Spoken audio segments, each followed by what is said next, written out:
The betrayal of Jesus by Judas Iscariot is the catalyst for the crucifixion.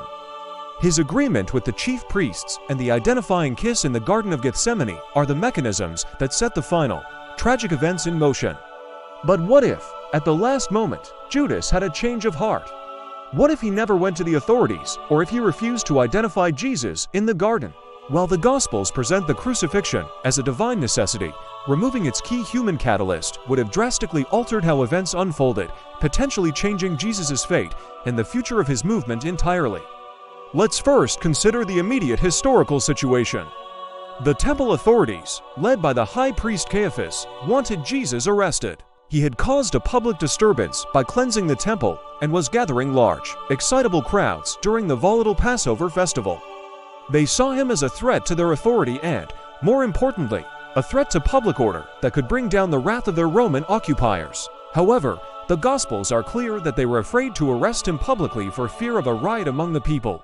Judas's betrayal was the perfect solution. He gave them the precise time and location to arrest Jesus at night, away from the crowds, minimizing the risk of a public uprising. Without Judas, the authorities' options become much more difficult. Scenario A public arrest. They could have sent temple guards to arrest Jesus while he was teaching in the temple courtyard during the day. This would have been an enormous risk. An attempt to seize a popular, charismatic figure in front of thousands of his followers during the most important religious festival of the year could have easily ignited a massive riot. Such a riot would have been brutally suppressed by Pontius Pilate and the Roman legions, resulting in a massacre. In this scenario, Jesus might still have been executed, but so would have many of his followers, and his movement would have been violently crushed on the spot. Scenario B.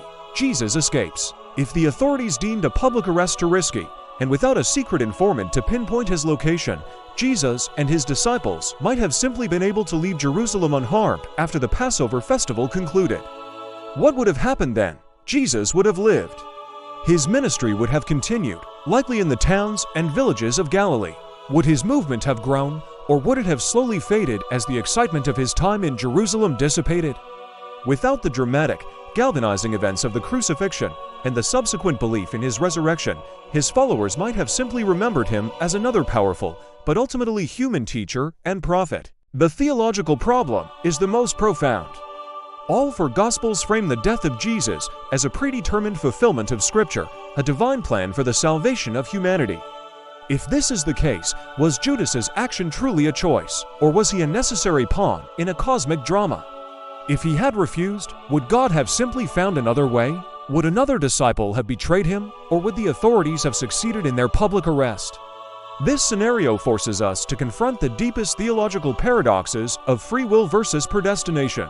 By choosing not to betray Jesus, Judas would not only have changed history, but he would have challenged the very mechanics of salvation as Christianity understands it.